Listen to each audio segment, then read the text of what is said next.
स्वावलम्बन सानकाल दिक्सी bye संसाजाक तिप्रासारि रांथं Baniya kaham khainani lamao yapiri sewino toniwo pandawa phaiman jaka Minister Shukla Charan Nuatia tei bengni bwkhaktai scheme katal beneficiary rokno riwi baniani farbai buibai baksake tonani lama naharino o panda songsajaka Agartala Maniko Enclave.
And then we will process the lighting.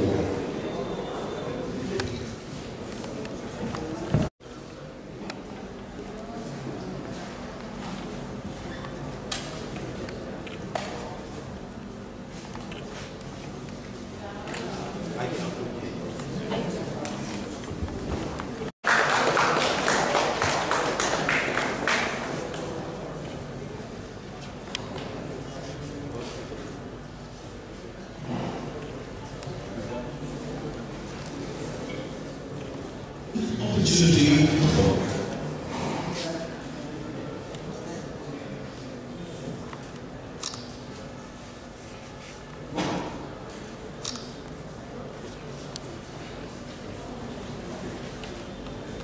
Minister sir को थोड़ा काम है आज, तो आपको आगे भी जाना है।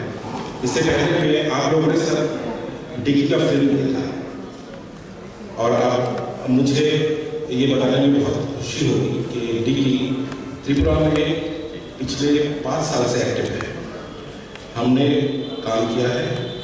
आप लोगों में जो भी आज यहाँ प्रेजेंट है, मैं अगले 3 साल में आप सब में से हर किसी न किसी बिजनेस एक्टिविटीज लेना पड़ता है। आपके बिजनेस को कैसे आगे बढ़ाना पड़ता है, मार्केट लिंकेज हो, एवरीथिंग रेगुलेटेड है। तो हमारे लिए एससी और एसटी एंटरप्रेन्योर्स से, क्योंकि एससी एसटी के लिए बिजनेस के मामले में कोई बात नहीं करता।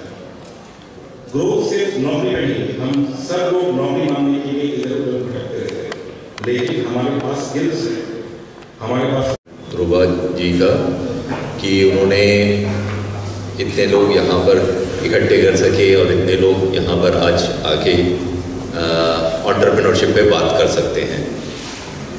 देखिए, आज के समय में हम एंटरप्रेन्योरशिप की बात कर रहे हैं। यहाँ जितने भी कमरे में बैठे हैं, हम जो इस हॉल में बैठे हैं, सबने एंटरप्रेन्योरशिप वर्ड आज से पहले सुना है। सबने सुना है एंटरप्रेन्योरशिप वर्ड। मगर मैं अपने समय की बात बता रहा हूँ। जब मैं 24 साल का था, उससे पहले मैंने कभी एंटरप्रेन्योरशिप वर्ड सुना नहीं था। तो ये एंटरप्रेन्योरशिप वर्ड की बात या ये शब्द जो आज के समय इंट्रोड्यूस हुआ है, क्योंकि पहले कहते थे बिजनेसमैन, पहले व्यवसायी कहते थे, बिजनेसमैन कहते थे, आजकल एंटरप्रेन्योर कहते हैं। तो ये जो शब्द है, ये इतना ज़्यादा आजकल क्यों उपयोग में आ रहा है, उसका मेन उद्देश्य क्या है? जैसा कि अभी हमारे मित्र यादव जी ने बताया कि नौकरी सबको नहीं दे सकते, नौकरी की एक लिमिट है। और जिस तरह का हमारा जनसंख्या है, आज हम पूरे विश्व में सबसे ज़्यादा आबादी वाले देश हैं। आज हम नंबर 1 हो गए हैं पॉपुलेशन में। बाकी किसी क्षेत्र में हम नंबर 1 हो नहीं हो, बट अभी पॉपुलेशन में हम पहले नंबर पर आ चुके हैं। तो अब इतने लोगों के लिए आजीविका या लाइवलीहुड की बात करेंगे तो वो एक बहुत बड़ा चैलेंज है, बहुत बड़ा चैलेंज है। तो अभी जब हम बात करते हैं नॉर्थ ईस्ट की, तो नॉर्थ ईस्ट में जैसा हम जानते हैं कि अभी तक विकास की जो दर थी, या जो हम देखते भी हैं कि वो जो मेनलैंड है या जो दूसरे राज्य हैं उनसे काफ़ी कम है। जैसा कि बात करें हम इंफ्रास्ट्रक्चर की, इंफ्रास्ट्रक्चर में केवल हम रोड कनेक्टिविटी की बात कर लें तो हमें मालूम है कि यहाँ से हम अगर बाय रोड जाते हैं तो रोड का जो स्ट्रक्चर है वो इतना अच्छा डेवलप नहीं है। और अभी सरकार के द्वारा इसके ऊपर विशेष ध्यान दिया जा रहा है, और आने वाले समय में, आने वाले 1-2 साल में हमारे पास ऑल वेदर रोड रहेगा, जो कि एक किसी भी बिजनेस को डेवलप करने के लिए बहुत ज़रूरी है। अब जब हम बिजनेस की बात करते हैं तो बिजनेस 2 तरह के होते हैं, एक होता है सर्विस सेक्टर और एक होता है मैन्युफैक्चरिंग सेक्टर। तो एज बीइंग अ कंट्री, यानी कि हम देश के हिसाब से, हिंदुस्तान के हिसाब से हम सर्विस सेक्टर में बहुत आगे हैं। सर्विस सेक्टर हुआ जैसे हम बीपीओ हो गया, कॉल सेंटर हो गया, और इस तरह के जितने भी सर्विसेज हैं वो बहुत अच्छी तरीके से देते हैं। और उसमें हमारा देश ह्यूमन रिसोर्स में नंबर 1 भी है। अलग अलग देशों से हमारे देश में ये सर्विस लेने के लिए कंपनीज, गवर्नमेंट आती है, क्योंकि उन्हें यहाँ पर सस्ते दर पर बेहतर सुविधा, बेहतर सर्विस मिल जाती है। अब जब हम बात करते हैं प्रोडक्शन या मैन्युफैक्चरिंग सेक्टर की, और सर्विस सेक्टर क्या होता है? सर्विस सेक्टर एक तरह से केवल इंडिविजुअल ओरिएंटेड होता है, जो काम कर रहा है वही उसमें फ़ायदा ले सकता है, उसी को एक तरह से कनेक्टेड रहता है। बट जब हम मैन्युफैक्चरिंग सेक्टर कहते हैं तो उसमें जो बिजनेसमैन है या जो मैन्युफैक्चरिंग यूनिट है वो अगर लगाते हैं तो उससे कई लोगों को भी रोज़गार मिलता है डायरेक्ट, और काफ़ी ज़्यादा इनडायरेक्ट रोज़गार भी मिलता है। तो जब हम मैन्युफैक्चरिंग सेक्टर की बात करते हैं या प्रोडक्ट डेवलपमेंट की बात करते हैं तो एज अ कंट्री या एज अ नेशन हम बहुत पीछे हैं। आज की तारीख में सबसे बड़ा मैन्युफैक्चरिंग कंट्री कौन सा है? चाइना। अभी हम इस हॉल में बैठे हैं और हम में से हर एक व्यक्ति ऐसा होगा जो ना कोई जाने अनजाने चाइनीज प्रोडक्ट उपयोग में ले रहा होगा। और अगर यही दृश्य अगर हम और कहीं पर देखते हैं, ऐसा कोई देश है जहां पर कि ऐसा ही हॉल हो और वहां पर हमारे देश के प्रोडक्ट हर कोई यूज कर रहे हो, तो ऐसा मिलना बहुत मुश्किल है। तो अभी जो डेवलपमेंट का आयाम है, डेवलपमेंट की तरफ काम किया जा रहा है, वो है मैन्युफैक्चरिंग सेक्टर, जिसके ऊपर अभी तक हमने उतना ध्यान नहीं दिया था। और इस मैन्युफैक्चरिंग सेक्टर में नॉर्थ ईस्ट एक बहुत महत्वपूर्ण योगदान दे सकता है। देखिए, किसी भी मैन्युफैक्चरिंग सेक्टर को डेवलप करने के लिए 5 चीज़ों की ज़रूरत होती है। 5 चीज़ें में जस्ट 5 वर्ड हैं। एक है मटेरियल। मटेरियल अगर हम मैन्युफैक्चरिंग कर रहे हैं तो कोई ना कोई रॉ मटेरियल की ज़रूरत होगी। अगर फर्नीचर बना रहे हैं तो काठ की ज़रूरत होगी, हैंडीक्राफ्ट बना रहे हैं तो जो लोकल रॉ मटेरियल है उसकी ज़रूरत होगी, अगर हैंडलूम बना रहे हैं तो हमें सूता की ज़रूरत होगी, कलर की ज़रूरत होगी। तो ये सारे रॉ मटेरियल आते हैं। तो एक मटेरियल बहुत ज़रूरी चीज़ है। और अगर हम मैन्युफैक्चरिंग यूनिट या प्रोडक्शन बेस्ड सेक्टर बिठाना चाहते हैं तो ये बहुत ज़रूरी है कि वो रॉ मटेरियल वहाँ पर लोकल अवेलेबल होना चाहिए। अगर वो रॉ मटेरियल हम कहीं बाहर से लेके आ रहे हैं तो हमारी मैन्युफैक्चरिंग कॉस्ट इफेक्टिव होने में संदेह है। अब एक एग्जांपल हम आपको बताते हैं, टेक्सटाइल सेक्टर। जैसा हैंडलूम का, जैसे ये हमारे मित्र बैठे हैं, इन्होंने कुछ अपनी प्रॉब्लम बताई हैंडलूम सेक्टर में। वैसे ही अगर टेक्सटाइल सेक्टर होता है तो उसमें कपड़ा, अगर हम कपड़ा यहाँ नहीं बनता है, कपड़ा बाहर से आता है। तो जब कपड़ा यहाँ पर आएगा और फिर हम जब स्टिचिंग या उसका वैल्यू एडिशन करेंगे तो हमारा डेफिनेटली ट्रांसपोर्ट का और ये वैल्यू एडिशन के या दूसरे लॉजिस्टिक के कॉस्टिंग उसमें बढ़ जाएगा। और वही जो मेनलैंड में बैठा है, माना वेस्ट बंगाल में मैन्युफैक्चरिंग यूनिट है, तो उसके लिए वो आसान रहेगा। तो एक चीज़ ज़रूरी है कि हम जिस भी क्षेत्र में, भले से वो फूड प्रोसेसिंग हो या एग्रीकल्चर हो या और कोई वैल्यू एडेड सेक्टर हो, product development sector, raw material हमारे पास होना ज़रूरी है। तो आने वाले समय में अगर हम कुछ इस तरह का मैन्युफैक्चरिंग सेटअप करना चाहते हैं या स्टार्टअप करना चाहते हैं, तो हमें ये बहुत ध्यान देना पड़ेगा, या पहले अपना एक होमवर्क कर लें या एक रिसर्च कर लें कि हमारे पास जो रॉ मटेरियल जिस पे हम काम करना चाह रहे हैं वो रिसोर्स कितना है। कई बार हमें पहली दृष्टि से या फर्स्ट व्यू से हमें लगता है कि हमारे पास बहुत क्या है, रॉ मटेरियल बहुत है, बट जब हम बाद में हमारी रिक्वायरमेंट होती है उसके हिसाब से हमें वो रॉ मटेरियल मिलता नहीं है। और एक चीज आप मान के चलिए, त्रिपुरा राज्य में हमारे पास कितना क्षेत्र मिले, 10,000 स्क्वायर किलोमीटर। तो इतने स्क्वायर किलोमीटर में हमारे पास वो जो रॉ मटेरियल है वो कितना है, और प्लस हमारी जो प्रोडक्शन यूनिट की वॉल्यूम्स हैं वो कितना है, वो मीट आउट कर पाएगा कि नहीं कर पाएगा, या प्रोडक्शन वॉल्यूम जो चाहिए वो रॉ मटेरियल मिलेगा नहीं मिलेगा, इसके ऊपर बहुत महत्वपूर्ण स्टडी या हमें अपना शोध या हमें अपना होमवर्क कर लेना चाहिए। जैसा ये मटेरियल की बात हुई, एक मैं आपको सिंपल एक एग्जांपल बताता हूँ। धूपकाठी शोला सबने सुना है। 2007 से पहले धूपकाठी शोला हमारे देश का जितना भी प्रोडक्शन का रिक्वायरमेंट था 70% कहाँ से जाता था, त्रिपुरा से। ये एक बहुत बड़ी बात है। 70% पूरे देश का धूपकाठी शोला त्रिपुरा, जो कि एक बहुत छोटा स्टेट है, 10,000 स्क्वायर किलोमीटर में, और वहाँ से ये प्रोडक्शन जा रहा है। बट वो जो जितना भी धूपकाठी शोला बनता था वो हाथ से बनता था, दाव के ऊपर रख के बेत उठाते थे, घर घर में बनता था। मगर फिर एक टेक्नोलॉजी आई, मैन्युफैक्चरिंग टेक्नोलॉजी में चेंज आया, और वो टेक्नोलॉजी में चेंज क्या आया, जो मसाला रोलिंग होता था हाथ से होता था, उसकी जगह एक शटल वाला मसाला रोलिंग आ गया, जिसमें कि काठी यहाँ से जाएगी और मसाला रोल होके वहाँ से निकल जाएगा। तो जब ये चेंज आया तो इसके लिए जो काठी चाहिए थी वो राउंड चाहिए थी। क्या चाहिए थी? गोल काठी चाहिए था। और वो काठी बनाने के लिए क्या चाहिए? मशीन। राउंड स्टिक बनाने के लिए मशीन चाहिए थी।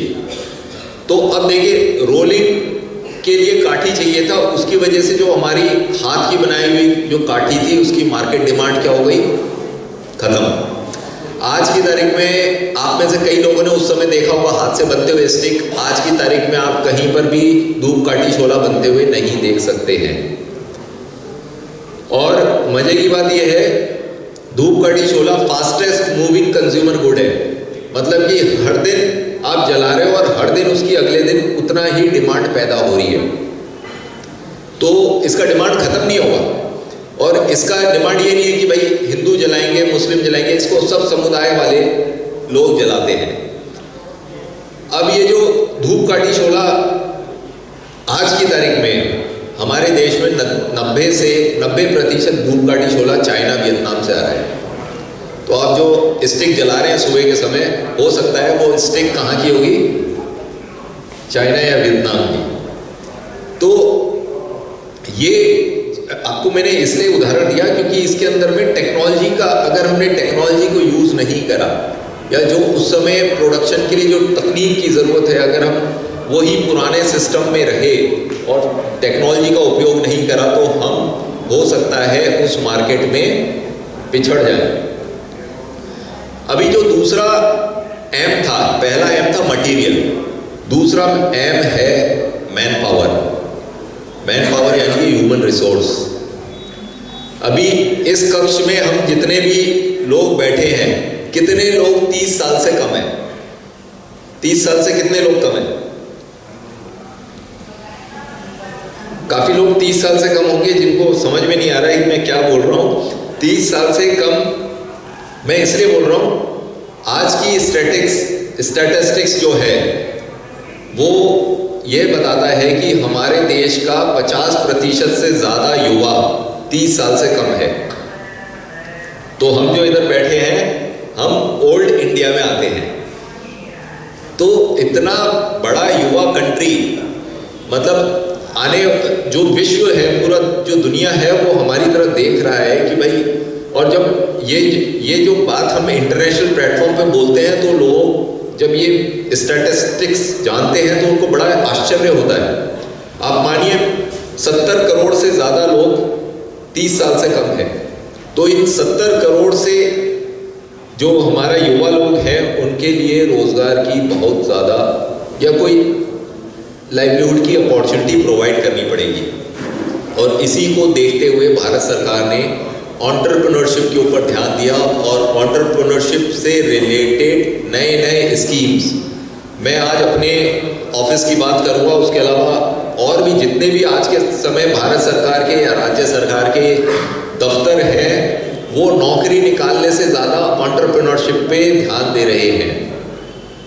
उसका कारण यही है कि युवा कंट्री है, इतने लोगों को कुछ ना कुछ रोजगार की अवसर प्रदान करने हैं, रोजगार के अवसर या रोजगार क्रिएट करने के अवसर प्रदान करने हैं।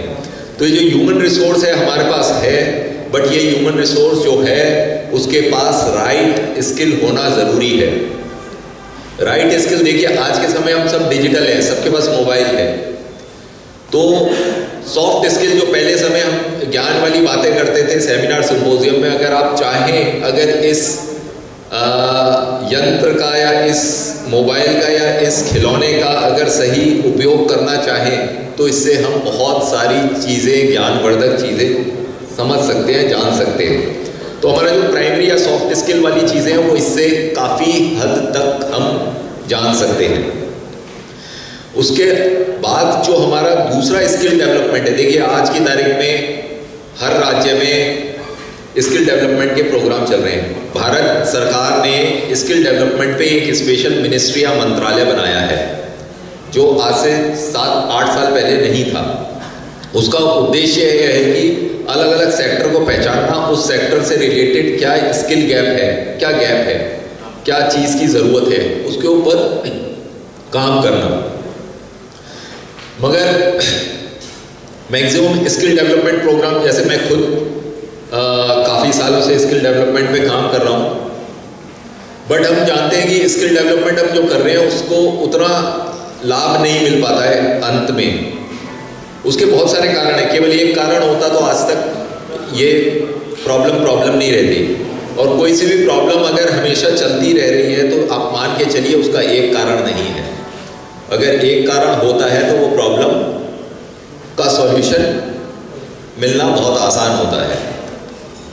तो ये जो ह्यूमन रिसोर्स है, मैंने दूसरा एम बताया, हमारे पास है, युवा हमारे पास है, बट उस युवा को उस डायरेक्शन में लेके जाने की ज़रूरत है और फोकस होना बहुत ज़रूरी है। आज की तारीख में हमारा जो फोकस लेवल है बहुत ज़्यादा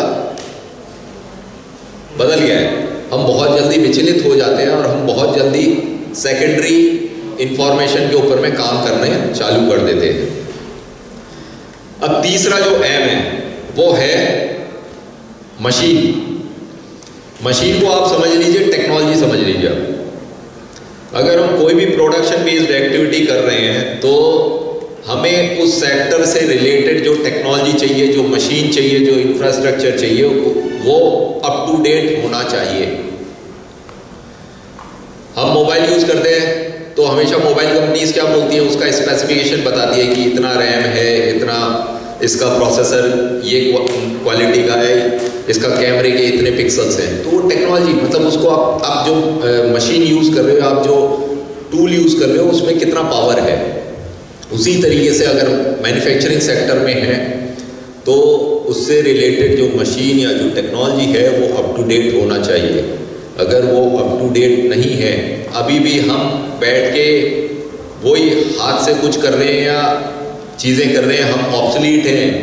आप आज भी अगर हम वही टूल्स इक्विपमेंट्स दे रहे हैं, वो उससे कोई फ़ायदा नहीं होना। वो एक फोटो ऑप अपॉर्चुनिटी हो जाता है, बट उससे फ़ायदा होना मुश्किल है। तो टेक्नोलॉजी पे एक विशेष ध्यान देना बहुत ज़रूरी है। तो जो इस भी सेक्टर में आप काम कर रहे हो, उसमें काम करने से पहले अपना जो भी उसके बारे में जानकारी ले रहे हैं, तो उसमें एक टेक्नोलॉजी या मशीनिंग पार्ट बहुत ज़रूरी है। और अभी जितने भी भारत सरकार के स्टार्टअप हुआ या स्टैंडअप हुआ या और भी कोई स्कीम्स हैं, उसमें सबसे ज़्यादा इंटरवेंशन वो मशीन के ऊपर ही है। आपको जो ग्रांट इन एड मिलता है, एक और बड़ी विचित्र बात है कि मैक्सिमम जो डीपीआर बनती है, प्रोजेक्ट्स बनाए जाते हैं, उसमें ज़्यादा से ज़्यादा खर्चा किस में लगाते हैं? घर बनाने में। नहीं, घर बनाने में घर बना लेंगे। अभी घर बना के एक हॉल बनाने से क्या फ़ायदा हुआ? अंदर में आपके पास मशीन या टेक्नोलॉजी या इनपुट नहीं है। तो आप हमेशा जब डीपीआर बनाते हैं, प्रोजेक्ट्स बनाते हैं, तो सरकार का भी एक बहुत मेन उद्देश्य रहता है कि अगर आप मशीन या टेक्नोलॉजी पे ले रहे हैं, तो उसके ऊपर में आपको तुरंत जो प्रोजेक्ट है वो क्लियर करने के लिए बैंकर्स भी आगे आते हैं। तो ये जो तीसरा एम है वो है मशीन। अभी चौथा एम है वो है मार्केट।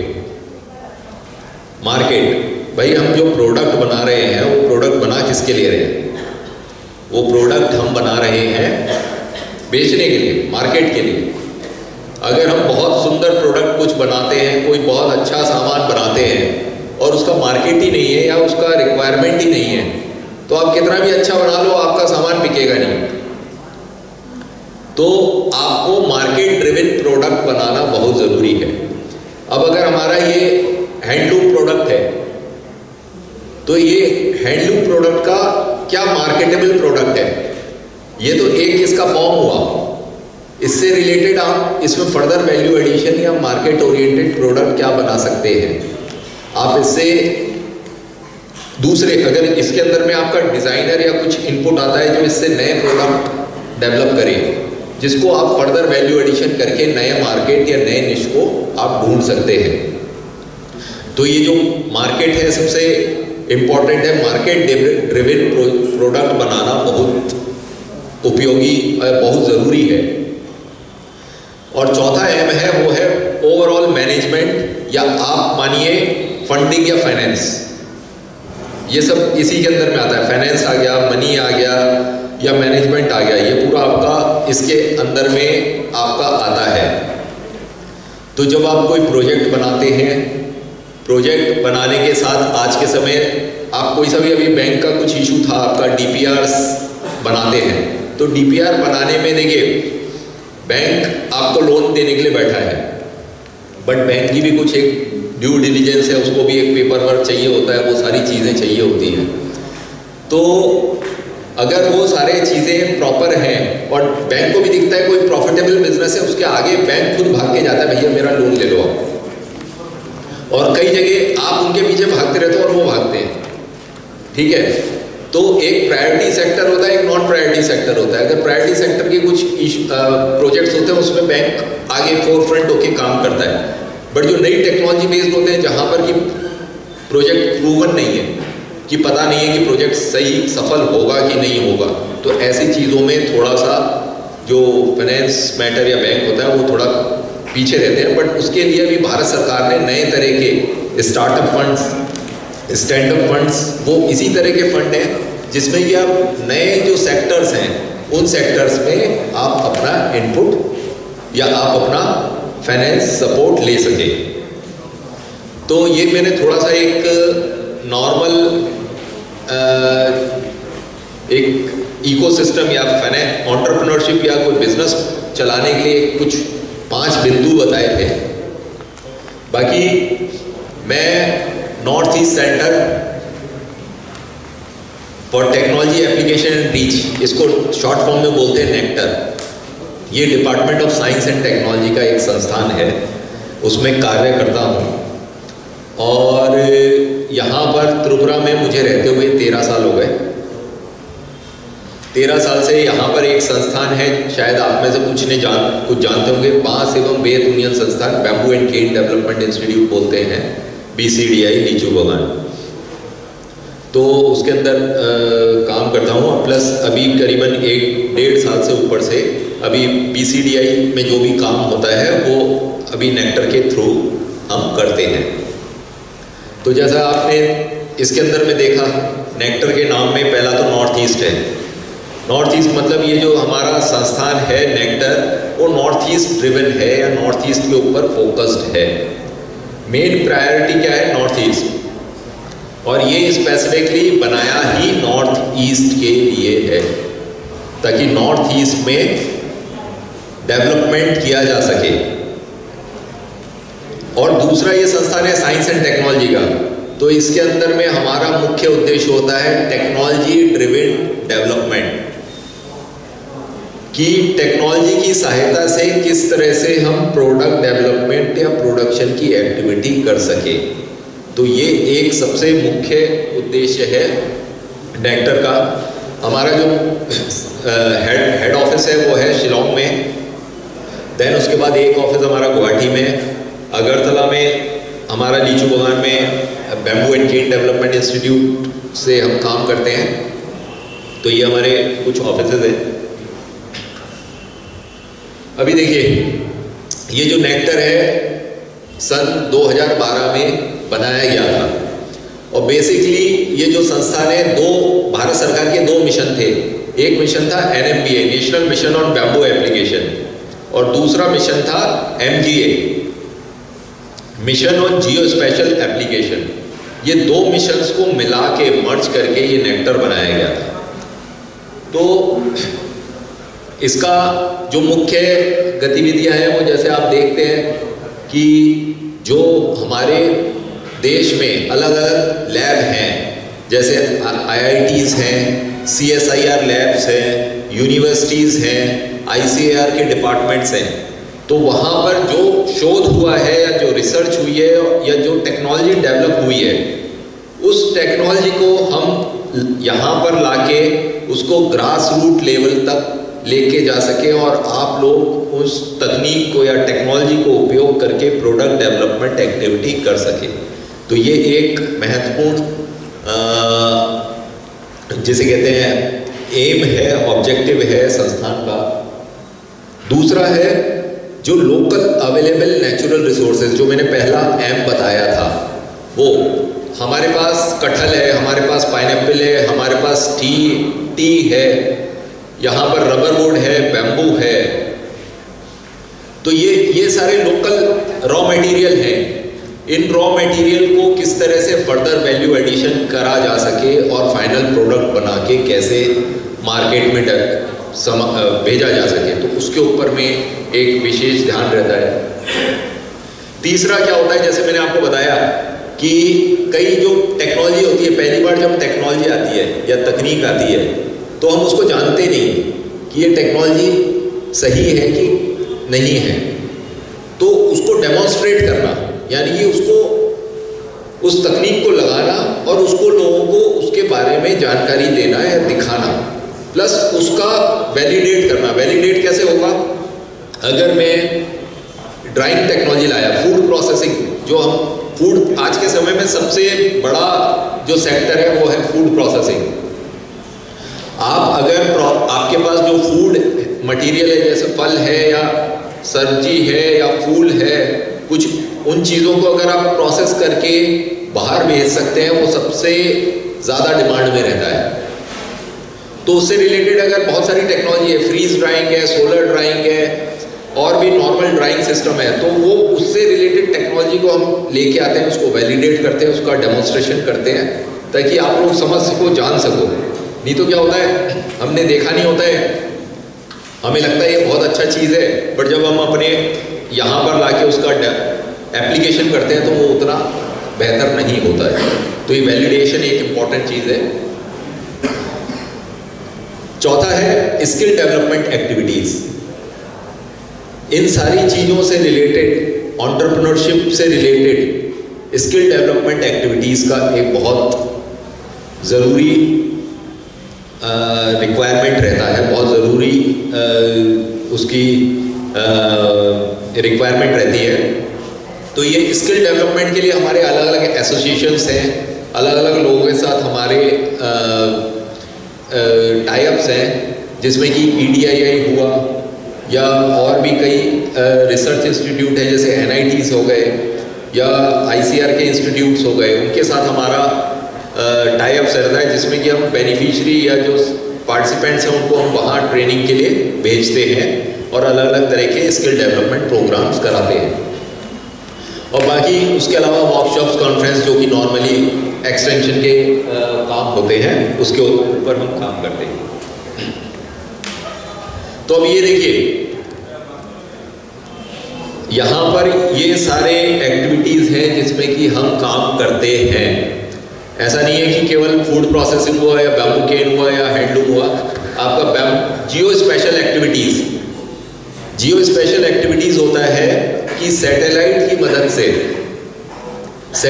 मदद से किसी भी एरिया में रॉ मटेरियल का असेसमेंट, कि वहाँ पर कितना गाज है, कितना पौधा लगा है, पॉपुलेशन का असेसमेंट, एग्रीकल्चर एरिया का असेसमेंट। तो इस तरह के प्रोजेक्ट्स होते हैं जो जनरली हम गवर्नमेंट टू गवर्नमेंट करते हैं। उसके अलावा वाटर एंड सैनिटेशन, पीने योग्य पानी, अगर पीने योग्य पानी नहीं है, कई बार कई जगहों पे आर्सेनिक का कंसंट्रेशन ज़्यादा होता है या कुछ और ऐसी चीज़ें होती हैं जिनकी ज़रूरत नहीं होती है, उसको फिल्ट्रेशन की ज़रूरत होती है, तो वाटर एंड सैनिटेशन वो एक्टिविटी रहता है। Then flood management, flood monitoring, अगर किसी एरिया में फ्लड प्रोन एरिया है वहाँ पर फ्लड मैनेजमेंट के लिए किस तरह के सेंसर्स यूज़ कर सकते हैं, वो सारी चीज़ें आती हैं। Then communication and information technology, agriculture sector हो गया, food processing, livelihood, health, textile, art and craft और कैपेसिटी बिल्डिंग। तो प्राय जितने भी सेक्टर्स हैं वो सारे सेक्टर इसमें कवर करते हैं। हमारा ऐसा है कि हम किसी भी सेक्टर में काम कर सकते हैं प्रोवाइडेड उस सेक्टर में कुछ ना कुछ नया टेक्नोलॉजी का यूज़ किया हो। अब ऐसा नहीं है कि आप नॉर्मल, आपने बोला मैं बेकरी बनाना चाहता हूँ, बेकरी लगाना चाहता हूँ, तो बेकरी में कुछ नया टेक्नोलॉजी नहीं है। बेकरी में मतलब आपका ओवन है, वो सारा चीज़ें हैं, बट आप बेकरी के अंदर में कुछ ऐसा प्रोडक्ट बनाने चाह रहे हैं जो नया है, कुछ इनोवेटिव है या उसके कुछ हेल्थी बेनिफिट्स हैं, तो वो आपको बताना पड़ेगा कि आपके जो भी आइडिया या कॉन्सेप्ट है उसमें नया इनोवेशन या नया टेक्नोलॉजी क्या आप यूज़ कर रहे हैं, जो कि बाकी नॉर्मल सेक्टर से अलग है। ये देखिए, ये इंपॉर्टेंट चीज़ है। नेक्टर में दो तरह की स्कीम है, एक कहलाती है बांस यानी कि bamboo application and support scheme, BASS। मतलब ये जो स्कीम है ये बेसिकली हम बैम्बू रिलेटेड एक्टिविटीज़ के लिए देते हैं। बैम्बू रिलेटेड एक्टिविटीज़ में आपका बैम्बू प्रोसेसिंग आ गया, बैम्बू से चारकोल बनाना आ गया, बैम्बू टाइल्स लगाना आ गया, मतलब कोई भी any bamboo related value added sector वो बांस स्कीम के अंदर में आता है। और जो दूसरा है वो है toss, TOSS, technology outreach service scheme. ये जो टॉस है इसके अंदर में बैम्बू के अलावा कोई भी स्कीम आ जाएगा, आपका कोई भी इंडस्ट्रियल प्रोडक्ट आ जाएगा, आपका कोई भी कॉटेज प्रोडक्ट आ जाएगा, handloom, handicraft, food processing, medical, health care, तरह तरह के चीज़ें इसके अंदर में आ सकती हैं। ये जो हमारा स्कीम होता है, ये स्कीम कोई भी ऐसा नहीं है कि कोई गवर्नमेंट डिपार्टमेंट ही अप्लाई कर सकता है, एक इंडिविजुअल भी कर सकता है, एक ऑर्गेनाइजेशन भी कर सकता है, एक NGO भी कर सकता है और एक ग्रुप भी कर सकता है। तो इसमें एकदम फ्रीडम है। और ये जो स्कीम है ये ग्रांट इन एड है। ग्रांट इन एड का मतलब क्या होता है? मतलब वो जो आपका प्रपोजल है वो पैसा आपको दिया जाएगा, लोन नहीं है, मतलब वो आपको डेवलपमेंट करने के लिए दे दिया गया, वो वापस नहीं मांगेंगे, वो ग्रांट इन एड है। बट उससे पहले आपका प्रपोजल जाता है और एक कमेटी बैठती है, देन आपका प्रेजेंटेशन होता है, तो उसमें देखा जाता है कि वो आपका जो टेक्नोलॉजी है या आप जो प्रपोज कर रहे हो उसके अंदर कोई इनोवेशन है कि नहीं, और कोई टेक्नोलॉजी का उपयोग किया गया है कि नहीं। अगर आपका नॉर्मल जेनेरिक कोई सा प्रोजेक्ट होगा वो पास नहीं होगा। नेक्स्ट। तो हम क्या करते हैं, मोटा मोटी टेक्नोलॉजी कंसल्टेशन प्रोजेक्ट्स, ये तो आपका एंटरप्रेन्योर के थ्रू काम करा। उसके अलावा हम सरकार के साथ, राज्य सरकार के साथ, अलग अलग ऑर्गेनाइजेशन के साथ मिलके भी काम करते हैं। जैसा कि कंसल्टेशन प्रोजेक्ट्स आपने बताया स्फूर्ति, तो स्फूर्ति स्कीम में हम टेक्निकल एजेंसी हैं। वो टेक्निकल एजेंसी में क्या होगा कि जो इम्प्लीमेंटिंग एजेंसी है, एनजीओ है या गवर्नमेंट एजेंसी है, उसको उस प्रोजेक्ट की टेक्निकल नॉलेज नहीं है, तो उसके बारे में जो डीपीआर बनेगा या जो भी टेक्निकल सपोर्ट होगा वो हम इसके अंदर में प्रोवाइड करते हैं। तो स्फूर्ति के अंतर्गत हम एक टेक्निकल एजेंसी है जिसके अंदर जो भी स्फूर्ति स्कीम्स रिलेटेड प्रोजेक्ट सबमिट करना चाहते हैं तो उसके अंदर हम इस तरह का टेक्निकल सपोर्ट प्रोवाइड करते हैं, कंसल्टेंसी देते हैं। देन डेमोन्स्ट्रेशन, आपको मैंने बताया टेक्नोलॉजी का डेमोन्स्ट्रेशन करना, टेक्नोलॉजी को वैलिडेट करना, ये सारी चीज़ें हमारे अलग अलग एक्टिविटीज़ में आती हैं। नेक्स्ट। ये आप लोगों के लिए विशेष जानकारी है, जो भी हमारी स्कीम्स हैं कौन अप्लाई कर सकता है। इंडिविजुअल या ग्रुप, आपका कोई कंपनी है, एनजीओ है या गवर्नमेंट बॉडीज हैं, इसका मोटा मोटी आप समझिए कोई भी अप्लाई कर सकता है। और कब अप्लाई करेंगे, ये ऑनलाइन अप्लाई होता है, साल भर ओपन रहता है। आपको जब लगे कि आप तैयार हैं और आपका प्रपोजल तैयार है तो आप इसको ऑनलाइन नेक्टर की वेबसाइट पे अपलोड कर सकते हैं। और हर 3 महीने 4 महीने में एक इंटरनल मीटिंग होता है और एक फिर उसके बाद आप लोगों को जो शॉर्टलिस्टेड प्रोजेक्ट्स होते हैं उनको प्रेजेंटेशन के लिए बुलाया जाता है। कोरोना की वजह से अभी तक ये जो प्रेजेंटेशंस हैं ऑनलाइन हो रहे हैं, मतलब आप ऑनलाइन अटैच हो सकते हो, ज़रूरी नहीं है कि आपको ट्रैवल करके जाना ही है, you can connect it online और आप अपने बारे में, अपने प्रोजेक्ट के बारे में विस्तार से जो एक्सपर्ट्स हैं उनको बता सकते हो। और ये प्रपोजल कहाँ मिलेगा, इसका फॉर्मेट कहाँ मिलेगा, वेबसाइट के ऊपर है। आपको टॉस और बांस स्कीम जब आप खोलेंगे तो उसके बारे में आपको जानकारी मिल जाएगी। ये देखिए अभी प्रेजेंट स्टेटस है, पिछले 2 साल के आंकड़े हैं, डेटा है। तो इसमें आप देखिए नंबर ऑफ प्रोजेक्ट अलग अलग, ये नॉर्थ ईस्ट के 8 राज्यों में प्रोजेक्ट चल रहे हैं और अलग अलग कैटेगरीज के हैं। सबसे ज़्यादा मतलब हमारा जो मैक्सिमम है 43 प्रोजेक्ट्स आसाम में है, देन त्रिपुरा में 8 प्रोजेक्ट्स हैं, सिक्किम में 4, नागालैंड में, ये नंबर दे रखे हैं किस राज्य में कितने हैं, प्लस प्रोजेक्ट कैटेगरी कि कौन सा प्रोजेक्ट किस किस कैटेगरी का है। तो जनरली फूड प्रोसेसिंग के हमारे प्रोजेक्ट्स ज़्यादा हैं, फूड प्रोसेसिंग बेस्ड प्रोजेक्ट्स, और उसके अलावा हमारे कुछ ट्रेनिंग्स एंड जियोस्पैटियल वाले जो प्रोजेक्ट्स हैं वो ज़्यादा है। ये जैसा मैंने आपको बता रहा था, कैपेसिटी बिल्डिंग या टेक्नोलॉजी के बारे में एक्सटेंशन या टेक्नोलॉजी के बारे में जानकारी किस तरह से दी जाती है, उसके लिए अलग अलग तरह के ट्रेनिंग प्रोग्राम्स कराए जाते हैं। और उसके लिए हमारे अलग अलग ऑर्गेनाइजेशंस के साथ टाई अप्स हैं, NIT, EDII। उसके अलावा हमारा एक, जैसे आप लोग काफ़ी लोग यंग हैं और कुछ ट्रेनिंग करना चाहते हैं, अभी हमारे ड्रोन, अभी आज के समय ड्रोन टेक्नोलॉजी काफ़ी आ रही है। ड्रोन तो सबने देखे हैं, आजकल तो शादी में भी आपका ड्रोन की ज़रूरत पड़ती है, अगर वो ड्रोन नहीं होता है तो रिक्वायरमेंट रहता है उसका। तो ड्रोन पायलट ट्रेनिंग भी कराते हैं हम, ड्रोन पायलट ट्रेनिंग, और आपको पायलट का लाइसेंस मिलता है, आपको पायलट का लाइसेंस मिलता है। और इस तरह का ट्रेनिंग नॉर्थ ईस्ट में और कहीं नहीं हो रहा है। अभी 5 ट्रेनिंग आने वाले समय में ड्रोन पायलट्स पे होने वाले हैं, जिसमें कि नॉर्थ ईस्ट के लोगों के लिए ये और बाहर के राज्यों के लोग नहीं आ सकते इसमें पार्टिसिपेंट्स। तो जितने यंगस्टर हैं, आप लोगों में जितने भी यंग लोग हैं, अगर ड्रोन पायलट ट्रेनिंग करना चाहते हैं तो आप लोग अप्लाई कर सकते हैं।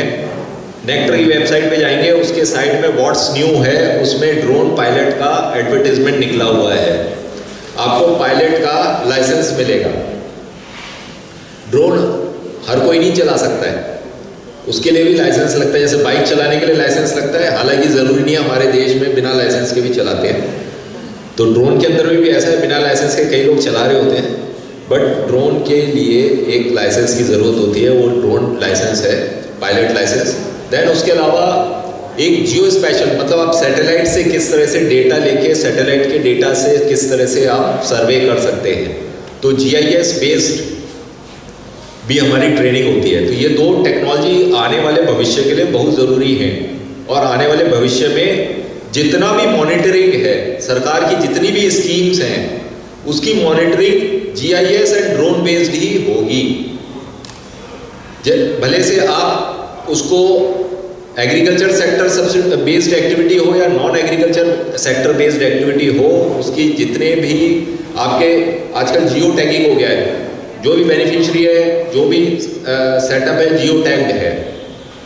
तो ये मॉनिटरिंग के लिए आने वाले भविष्य में बहुत सारी रिक्वायरमेंट रहेगा, तो उसमें भी आप लोग अपना भागीदारी दे सकते हैं। तो ये कुछ ट्रेनिंग्स के आंकड़े हैं, अलग अलग सेक्टर की ट्रेनिंग है। आप देख सकते हैं केवल एक सेक्टर नहीं है, सारे एक पूरा आयाम है, बहुत सारे सेक्टर हैं जिसमें ट्रेनिंग कराई जाती है। नेक्स्ट, ये EDI के द्वारा कुछ ट्रेनिंग कराए गए हैं। ये जो हम इधर BCDI में ट्रेनिंग कराते हैं, हमारा BCDI में जो हमारा मैक्सिमम ट्रेनिंग होता है, क्योंकि बैम्बू बेस्ड एक्टिविटी है, तो मैक्सिमम हमारा बैम्बू ड्रिवन एक्टिविटी होता है। और बैम्बू ड्रिवन भले से food, bamboo as a food, bamboo as a handicraft, bamboo as a industrial product, वो सारे तरह के ट्रेनिंग यहाँ पर कराए जाते हैं। ये कुछ प्रोडक्ट्स हैं, नए इनोवेटेड प्रोडक्ट्स जो कि तैयार किए गए हैं। तो ये थोड़ा सा आप लोगों के बारे में आपको जानकारी देने का था कि नॉर्थ ईस्ट में हम लोग एंटरप्रेन्योरशिप के ऊपर काम कर सकते हैं।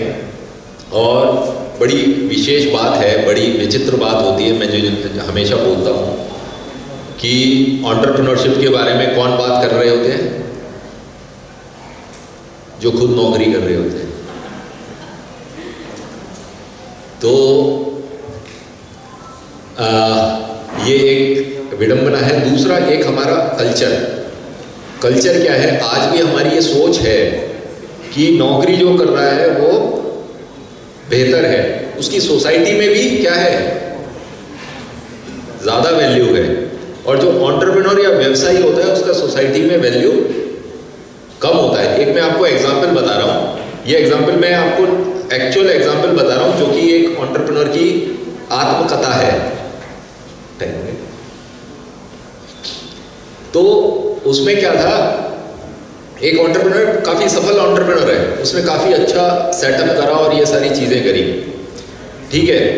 तो अब वो इस तरह की वो अपना पूरा एक प्रोडक्शन यूनिट और इस तरह की चीज़ें चलाता है।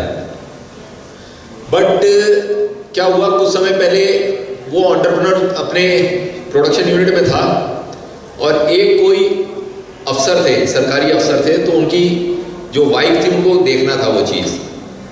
तो उनके पास फ़ोन आया कि भाई मैडम आ रही हैं, तो अब उनको अटेंड करना है। अब वो इतना सफल व्यवसायी था जिसने कि अपनी ज़िंदगी में बहुत मेहनत करके बना था। अभी वो सारा काम छोड़ के मैडम को रिसीव कर रहा था, ठीक है। अब वो रिसीव भी करा, वो सारी चीज़ें करी, उसके बाद वो मैडम चली गई। बाद में उसके पास फ़ोन आया कि मैडम खुश नहीं थी आपकी मेहमान नवाजी से। तो अब दिस इज़ द थिंग, मतलब कि एंटरप्रेन्योर को वो एंटरप्रेन्योर बोला सर मैं इतना साल काम करा तब भी मेरा ये चीज़ है। तो ये एक जो सोच है, सोच को डेवलप करना पड़ेगा। आप एक देखिए, आपने दो कम्युनिटी होती है, एक सरदार कम्युनिटी होती है और एक मारवाड़ी कम्युनिटी होती है। और ये दोनों कम्युनिटी क्या होती है, डेवलपमेंट के सूचक होते हैं, डेवलपमेंट के इंडिकेटर होते हैं। जहां पर ये दो कम्युनिटी नहीं है, मतलब सोचो वहां पर व्यवसाय का इकोसिस्टम नहीं है। और ये दोनों जो कम्युनिटी होती है कभी नौकरी के पीछे नहीं भागते। आप देखिएगा मारवाड़ी लोग बचपन से उसका घर में इकोसिस्टम होता है, उसको नौकरी के बारे में सोचता नहीं है, बच्चे को पढ़ाता भी नहीं है, वो अपने साथ में बचपन से ही अपने व्यवसाय में ले लेता है। तो ये आने वाले समय में डेफिनेटली, क्योंकि 70 करोड़ लोगों को रोजगार नहीं मिल सकता है, तो डेफिनेटली हमें खुद का एंटरप्राइज बनाना है।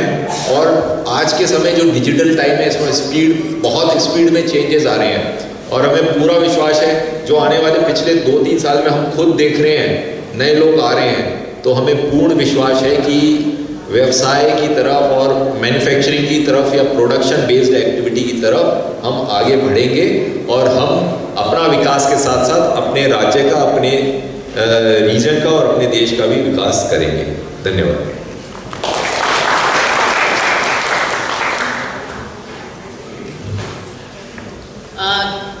किसी को कोई क्वेश्चन पूछना है? ओके, सब लोग को भूख लगी है और नींद भी आ रही है। Okay, lunch is ready. हम लोग थोड़ी देर में लंच के लिए ब्रेक करेंगे, जो तो निभागी ने लंच तैयार तंगो। और मेरा एक्सपीरियंस ऐड करने के लिए BCDI में मैंने भी सर के अंडर बेम्बू कुकीज़ का ट्रेनिंग किया था और उसको मार्केट में लॉन्च भी किया था, which was very tasty and successful.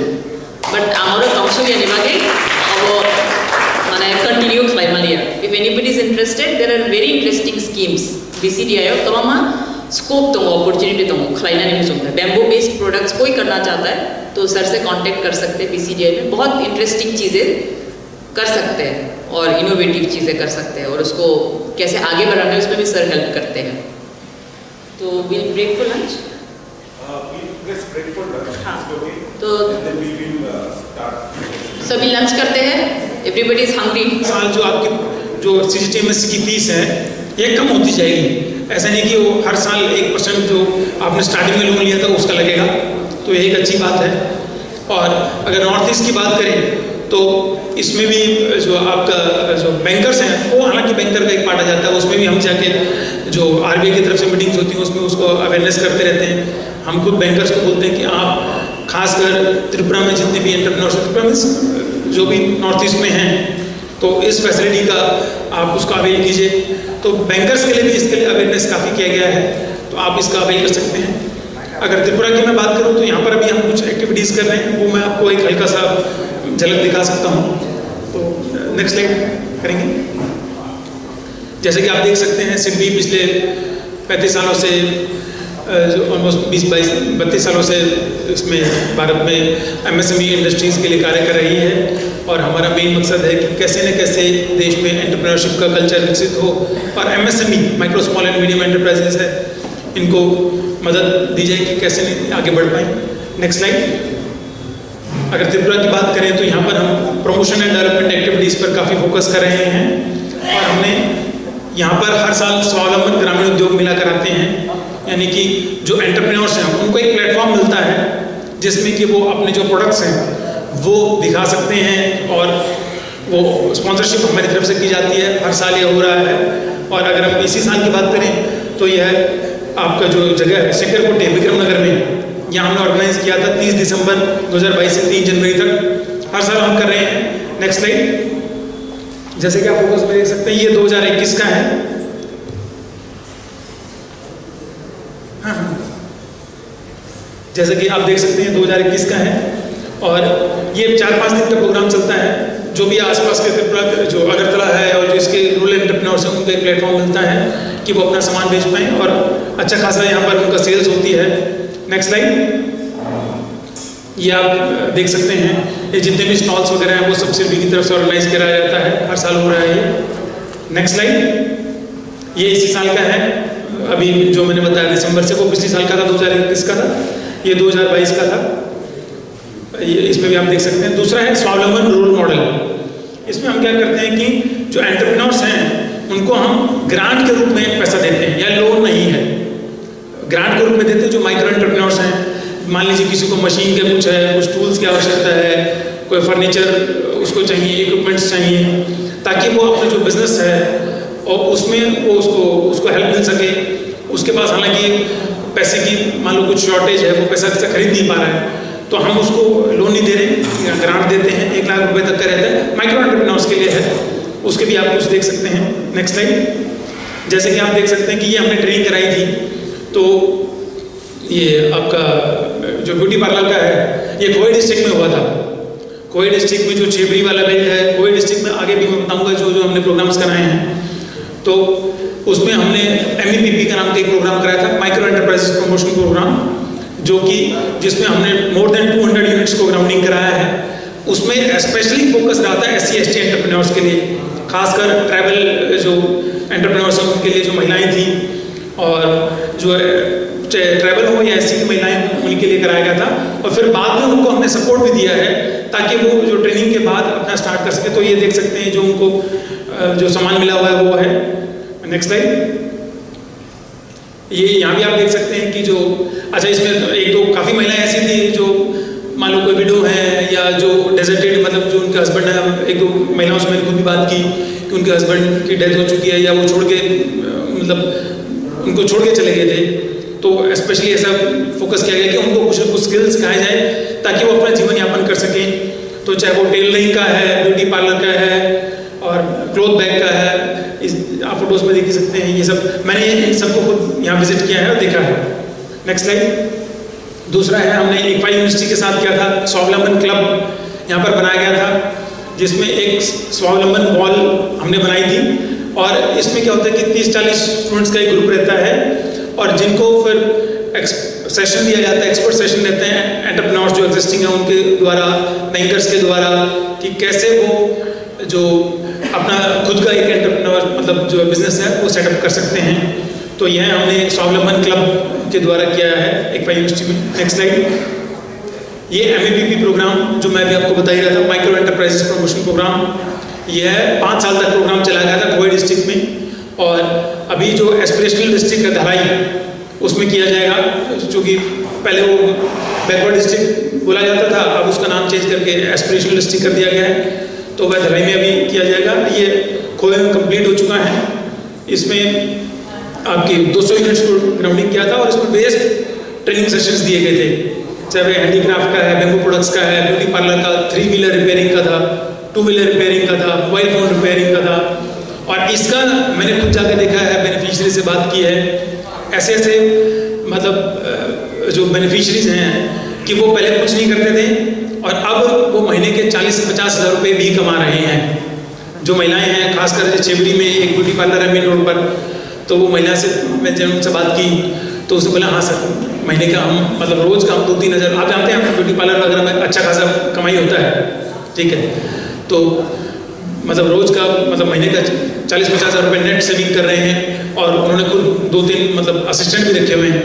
एक कपल था, उसने ये फास्ट फूड का जो हमें, चूँकि यहाँ पर फास्ट फूड का थोड़ा काफ़ी कल्चर है, चाउमीन और जो चाइनीज़ आइटम वगैरह बनते हैं, तो उसका एक ट्रेनिंग कराया गया था 1 महीने का। उसमें भी जो एक कपल है, उसके बाद यहाँ क्या करते हैं कि ट्रेनिंग पहले कराते हैं 1 महीने की, उसके बाद 3 मंथ्स में फीडबैक लेते हैं, फिर 6 मंथ्स में फीडबैक लेते हैं उनसे जाके कि आप पहले क्या करते थे, फिर अब आपकी इनकम कितनी है और 6 महीने बाद कितनी है।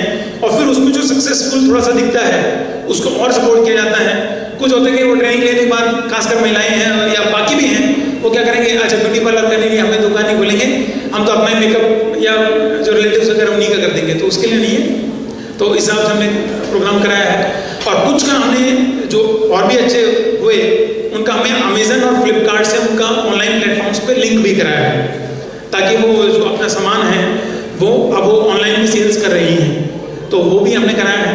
Next slide.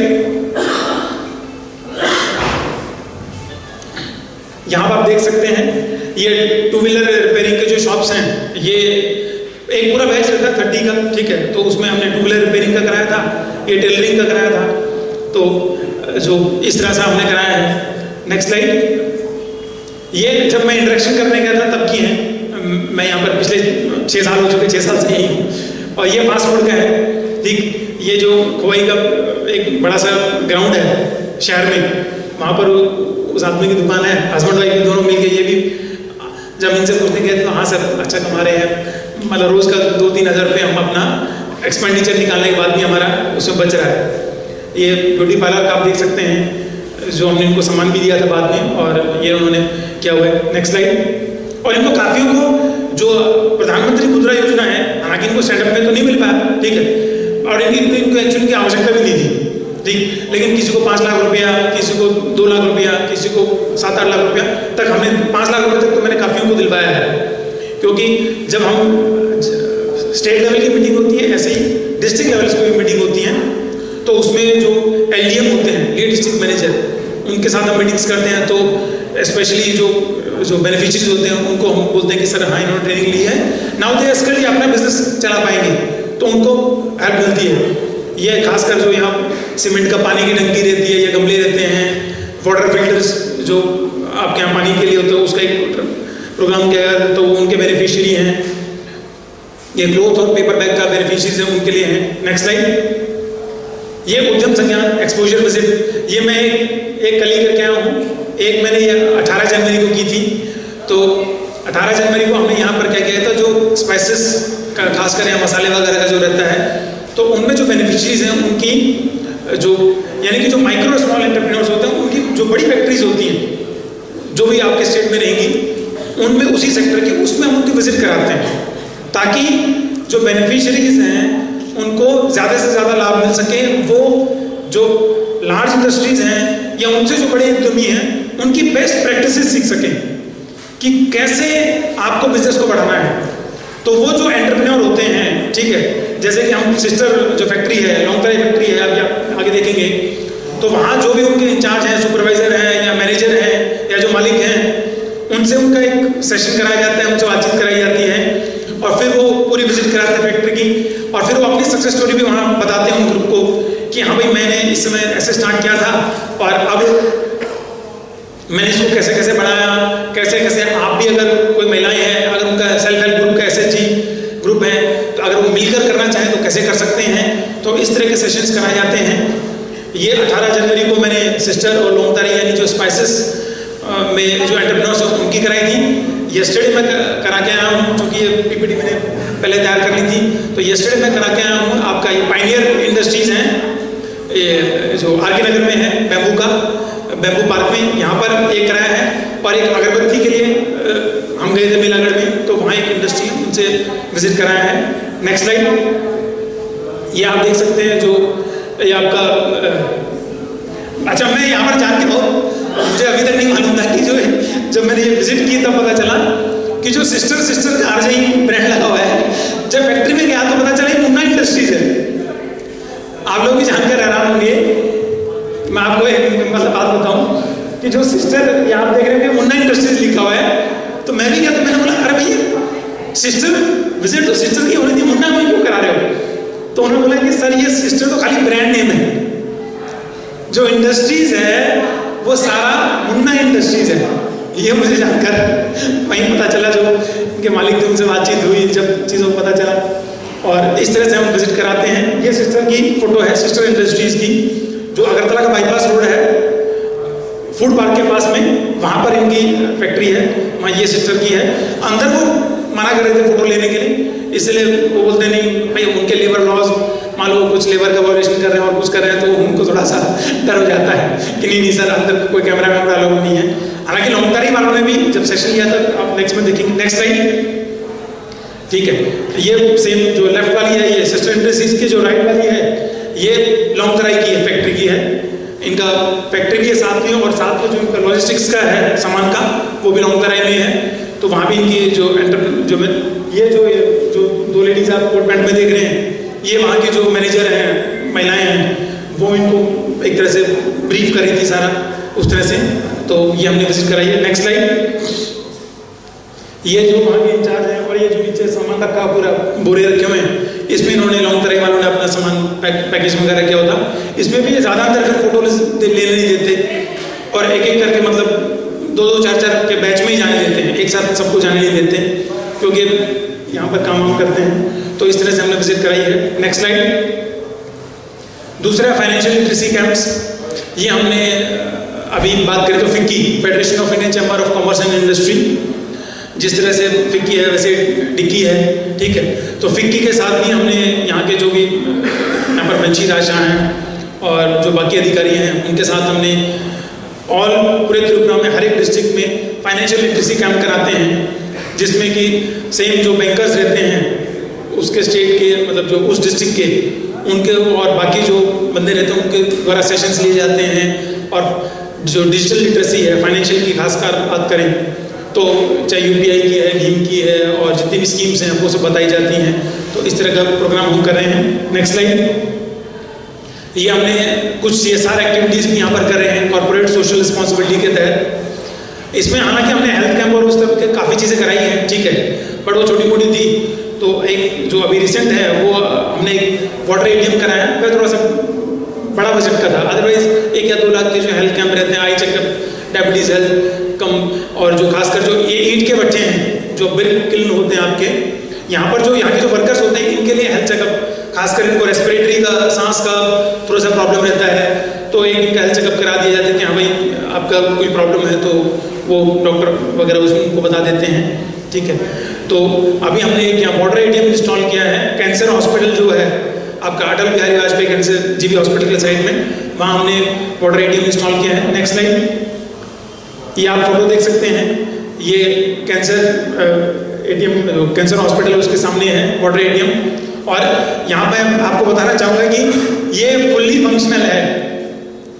हमने जब ये मतलब आज भी आप कभी भी जाके चेक कर सकते हैं, अगरतला में मैंने काफ़ी जगह देखे हैं, वहाँ सरकार के द्वारा भी, I am not criticising any organisation, और एक तो ऐसे ऑर्गेनाइजेशन है आपको देख सकते हैं कि वो है तो सही लेकिन वो चल नहीं रहे, ठीक है। हमने ये इंश्योर किया कि इसका 5 साल तक कॉन्ट्रैक्ट लिया गया है AMC का, एनुअल मेंटेनेंस कॉन्ट्रैक्ट, यानी कि अगर ये खराब होगा तो ये हमारी जिम्मेदारी है। खाली इसको इंस्टॉल करके नहीं किया गया है, ऑलमोस्ट अभी इसको मेरे ख्याल से 2 या 3 साल तो हो चुके हैं। कोरोना के टाइम पर ये कराया गया था, इसको स्टार्ट कराया गया था, तो 2020 में आया था, 3 साल हो चुके हैं, फंक्शनल है। तो ये हमने कराया कि जो भी पेशेंट्स हैं या रिलेटिव्स हैं वो उसमें, और इसको आप जो 1 रुपये डालें और पानी मिल जाएगा उनको, साफ पानी, इस तरह से फैसिलिटी कराई गई है। Next slide. SCDF city cluster development fund, यह एक बहुत ही अच्छी स्कीम है और यह त्रिपुरा गवर्नमेंट के लिए है, और अभी इसमें काम स्टार्ट ही हुआ है। जैसे जैसे आगे बढ़ेगा तो अभी ये हमारी जो फ्लैगशिप स्कीम है वह त्रिपुरा के लिए रहेगी, क्योंकि इसमें हम 700 करोड़ रुपीस देने वाले हैं। एक बड़ा अमाउंट है, 700 करोड़ रुपया त्रिपुरा जैसे स्टेट के लिए, ठीक है। तो अभी इसके लिए हमने इनको जो इन प्रिंसिपल सैंक्शन लेटर है वो दे दिया है, और इसमें त्रिपुरा गवर्नमेंट के ऊपर है, देखिए कि त्रिपुरा गवर्नमेंट कितना पैसा हमसे ले पाएगी। हमारे पास तो रिजर्व बैंक ऑफ और सेंट्रल गवर्नमेंट की तरफ से खूब पैसा मिला हुआ है, इस पे काम अभी चल रहा है, और उसकी ज़्यादा डिटेल्स मैं इस प्लेटफॉर्म पर नहीं बोलूँगा। मेरी चाहे फाइनेंस सेक्रेटरी हो, MSME सेक्रेटरी हो, सभी से मीटिंग काफ़ी कॉन्टिन्यूस चल रही है, क्योंकि इसमें क्या है कि हम त्रिपुरा गवर्नमेंट को पैसा देंगे, ये लोन है, हमें ये पैसा मिला है सेंट्रल गवर्नमेंट RBI की तरफ से, और इससे क्या पर्पस होगा कि त्रिपुरा में जिस तरह से इंडस्ट्रियल पार्क अभी आप सभी जानते हैं भोजनगर और RK नगर में है, इसी तरह से आपके लालचारी, जलेफा, सबरूम, ठीक है, ये अम्बासा में लालचारी है, इधर आपका जलेफा है सब, और ये 2-3-4 जगह नाम थे, ठीक है, मैं विजिट भी करके आया था। इस तरह से इंडस्ट्रियल पार्क एस्टेब्लिश किए जाएंगे, ठीक है। तो उसके लिए है कि क्लस्टर्स, जो इंडस्ट्रीज के क्लस्टर्स हैं उसको हम करेंगे, ताकि त्रिपुरा में अभी जो सारा का सारा जो एंटरप्रेन्योरशिप्स हैं या जो बिजनेस फर्म्स हैं वो सिर्फ अगरतला के आसपास ही हैं, बाकी तो ज़्यादा से ज़्यादा वो 1-2 हैं, वो अपने घरों में कॉटेज इंडस्ट्री हम उसको बोल सकते हैं, उस तरह से चला रहे हैं। हमारा मकसद है कि इस तरह के पार्क्स बन पाएँ, ठीक है, तो उसके लिए फंडिंग है। अब ये स्टेट गवर्नमेंट के ऊपर वो कितना उसको ग्रो कर पाती है और कितना वो डेवलप कर पाती है, इस तरह से चीज़ें रहेंगी। तो नेक्स्ट स्लाइड। ये MSC CDP का है, micro and small enterprises cluster development programme. इस पर मैंने अप्रोजल रिपोर्ट करके भेज दी है, ठीक है। ये 4 थे, एक भोजनगर में था, ये उदयपुर में धर्षनगर में था, ये मैं आपको बता रहा था। वहाँ एक आटे वाटे की 2-3-4 फैक्ट्री थी, राइस वगैरह की थी, बाकी कुछ पहले फैक्ट्री एक मारुति सुजुकी की जो गाड़ी है उनका सर्विस सेंटर का यहाँ पर है, और बाकी कुछ थी वो बंद हो चुकी है। तो अब इनको चाहे वो आपकी जो सीवेज की पाइपलाइन है, इलेक्ट्रिसिटी वगैरह का है, सब हमारी तरफ से पैसा फंड दिया जाएगा ताकि आप उसको बना सकें, इंफ्रास्ट्रक्चर को बना सकें।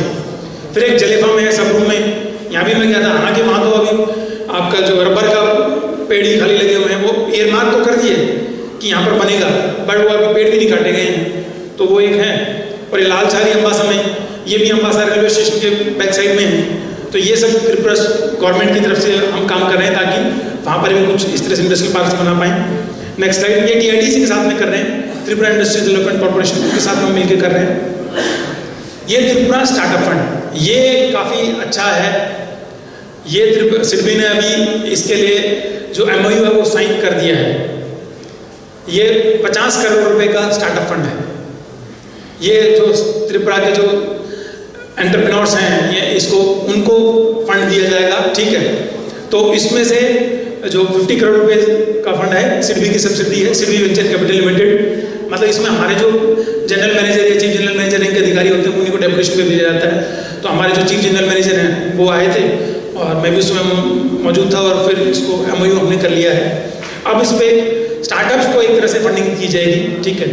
तो वो उस पर काम होगा, MOU इस पर साइन हो चुका, अब आगे की चीज़ें स्टार्ट हो जाएंगी। नेक्स्ट स्लाइड, ये European Union Switch Asia programme है, ये भी हमने त्रिपुरा में किया है। इसमें क्या है कि जो बैम्बू क्लस्टर है इसको बढ़ावा देने के लिए हमने काम किया हुआ है, और इसमें 273 यूनिट्स ट्राइबेक के साथ मिलकर, Tripura bamboo and cane development centre, ट्राइबेक का ऑफिस आप लोगों में से काफ़ी ने देखा होगा, ये गांधीधाम है, कौन सा गांधीग्राम बोलते हैं, गांधीधाम बोलते हैं, यहाँ पर है इनका, ठीक है।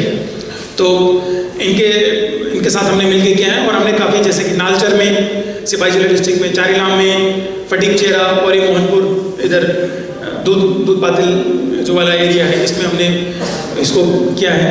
बाकी पूरे कंट्री में भी चल रहा है, त्रिपुरा की बात करूँ तो यहाँ पर किया है, ठीक है। 273 यूनिट्स को हम ग्राउंडिंग कर चुके हैं। सेम इसमें भी ऐसे ट्रेनिंग कराई जाती है, ये सिर्फ बैम्बू के लिए था।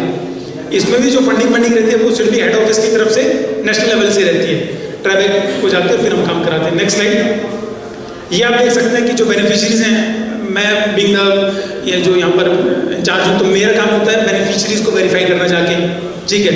चूँकि फंडिंग हेड ऑफिस से आ रही है ट्राइबेक को, मेरा काम होता है कि बेनिफिशरी को जाके चेक करना क्या है, ट्रेनिंग ली है नहीं है, और फिर फीडबैक रिपोर्ट लेना 3 महीने बाद 6 महीने बाद कि क्या कुछ फ़ायदा हुआ नहीं हुआ, कैसे आप पहले क्या करते थे, आप क्या कर रहे हैं, कितना आपके डेली की सेल्स हैं, इस तरह से हैं।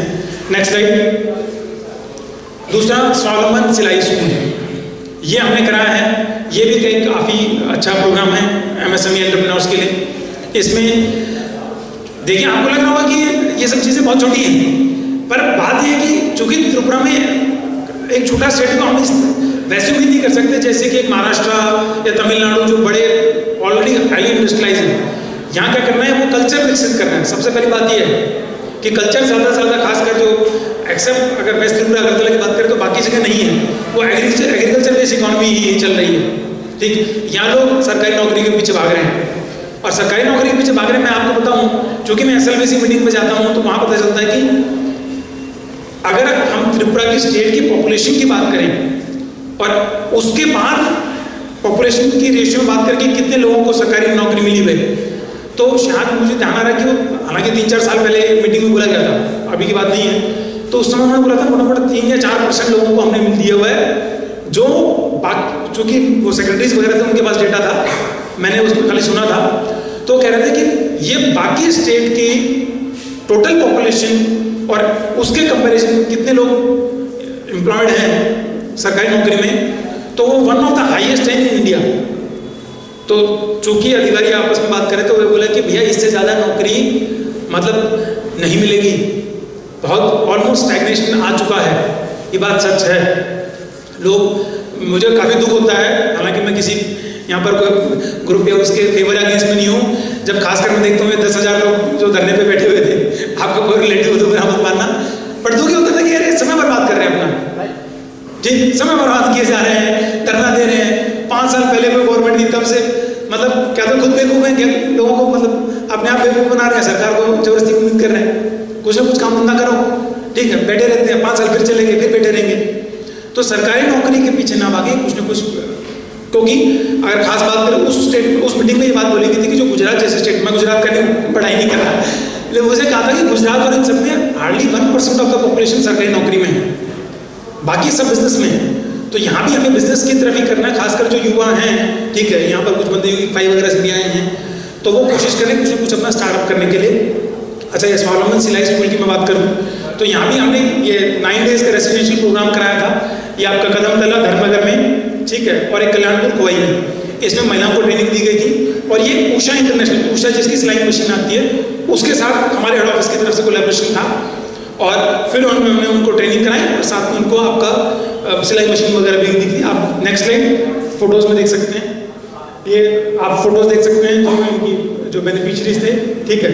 ये इसमें मैं भी गया था देशबंधु क्लब वाले में, ठीक है, धर्मनगर में था, तो वहाँ उसमें कुछ दंगे फंगे भी हो गए थे, तो उनको शिफ्ट भी थोड़ा सा प्रॉब्लम्स आई थी, शिफ्ट करना पड़ा था। नेक्स्ट स्लाइड, ये आप देख सकते हैं, ये इनको सिलाई मशीन दी गई थी, ठीक है, ट्रेनिंग कंप्लीट होने के बाद कि हाँ भैया अब आप ये सिलाई मशीन पकड़ो, ट्रेनिंग आपने ले ली है, अब अपना काम करो, ठीक है, बनाओ, और खुद के घर के लिए नहीं रखनी है, सामान बना के बेचना है, ठीक है, इस तरह से करना है। और इनको जो मैनुअल जो बुक्स वगैरह की रहती हैं, जो वो सब मैनुअल वगैरह सब कुछ दिया गया था, ठीक है। Next slide, thank you. ठीक है, तो मैं आपसे ये उम्मीद करूँगा कि आप भी स्टैंड अप इंडिया स्कीम और CGTMSE इन सब का लाभ उठाएं ज़्यादा से ज़्यादा, ठीक, और बस यही है, धन्यवाद। आपकी तरफ से अगर किसी का कोई क्वेश्चंस है सर के लिए, इसको प्रमोट करने के लिए ये बैंक खोला गया है। बहुत कम इसके एम्प्लॉयज़ हैं, लेकिन ये कॉर्पोरेट लेवल की तरह काम करते हैं, साधारण रिटेल बैंक की तरह काम नहीं करते वो लोग। आप उनको ईमेल करो, आपको रिस्पॉन्स आएगा। वो जितना बिजनेसेस और बिजनेस पीपल को प्रमोट करते हैं, शायद ही कोई बैंक होगा वो इतना करते हैं। त्रिपुरा में इनका काम है, अच्छा काम कर रहे हैं। और अभी डिकी के साथ जुड़ने के बाद, क्योंकि डिकी और सिडबी का एक MOU भी है, हमने हैदराबाद, चेन्नई और दिल्ली में सीवेज के जो काम है फुल्ली ऑटोमेटेड, गवर्नमेंट को प्लान देके ओनली फ्रॉम SC/ST कम्युनिटीज़ को वो दिया है, and that has been sponsored by SIDBI. Second thing, LPG bulk truck है, आप लोगों ने देखा है, एक LPG का ट्रक होता है लंबा बुलेट जैसा, उसका बुलेट ट्रक बोलते हैं, वो LPG कैरी करता है। डिकी ने ये पॉलिसी दिया था मिनिस्ट्री ऑफ पेट्रोलियम को कि ये ST और SC को दिया जाए ये ट्रक। यूजुअली ये ट्रक जब टेंडर निकलता है तब जो भी वो ट्रक लेता है उसके पास मिनिमम कैपिटल ही शुड हैव, उनको एक ट्रक होना ज़रूरी है और मिनिमम कैपिटल होना चाहिए 50 लाख। डिकी के सजेशन पे मिनिस्ट्री ऑफ पेट्रोलियम ने वो क्राइटेरिया हटा दिया। Only for those ST and SC जो डिकी के थ्रू होके जाते हैं, तो उनके लिए वो क्राइटेरिया हटा दिया। अब LPG ट्रक जो अभी त्रिपुरा में ऑपरेट कर रहे हैं, मैक्सिमम और नागालैंड नंबर प्लेट, क्योंकि त्रिपुरा में मिलना था उस टाइम 2018 में इलेक्शन की वजह से ये हम कर नहीं पाए। जो त्रिपुरा के जो मिलना था वो सब गया नागालैंड में। तो नागालैंड के बहुत सारे ट्रक्स जितने भी हैं वो डिकी के थ्रू मिला है। और मिनिस्ट्री ऑफ पेट्रोलियम जो है वो हमारे साथ बहुत क्लोजली इस बारे में काम करती है। तो ऐसे बहुत सारी स्कीम्स हैं जो CP और डिकी मिलके we are in developing our state. हमारे राज्य से, which is 3-sided boundary by Bangladesh, it is actually not it's a boon for us. We can have so much of exports and imports. We can do so many things. तो हमारा population plus Bangladesh का, क्योंकि बांग्लादेश का market भी हमें पकड़ना पड़ेगा, north east का मार्केट भी है. We can do many wonderful things. The only thing that I would request from you is, you have to be confident. You have to ensure that you want to do business. आप और जब भी business आप लोग करेंगे, एक चीज़ आप हमेशा याद रखिए, बिजनेस एक हार्ड वर्किंग चीज़ है। यहाँ पे 9 to 5 कोई ड्यूटी नहीं है, 24 hours you have to give for business. Business का जैसे यहाँ पे बहुत सारे बिजनेसमैन हैं, I know, and they are successful. They are young and they are successful, and they know what tremendous work they have to do. और minister sir, हम हमेशा ये बोलते हैं कि हमारे में त्रिपुरा जो है, त्रिपुरा के जो लोग हैं SC/ST, उनको बिजनेस करना नहीं आता। हमारे में सक्सेसफुल लोग हैं, आपके साथ बैठे हुए हैं हमारे डिकी के मेंबर, यहाँ पे बहुत सारे सक्सेसफुल बिजनेसमैन हैं, ये सब लोग सक्सेसफुल हैं। और मैं ये आपको बताना चाहूँगा कि डिकी के जो हम लोग जो पॉलिसी सजेशंस देते हैं for the government of Tripura, if government of Tripura strongly follows those policies, those suggestions, I can assure you, जो हम डबल इंजन की सरकार की बात करते हैं वो डबल इंजन Mach 3 स्पीड से चलेगा। So we are talking not just engines, we are talking about providing an aerodynamic change. So I would request you to please take this forward with the cabinet and the CM, and जो हमारे लोग के लिए जो कर सकते हैं please take it. Now I would request our guest Minister Shukla Charan Nowadia to address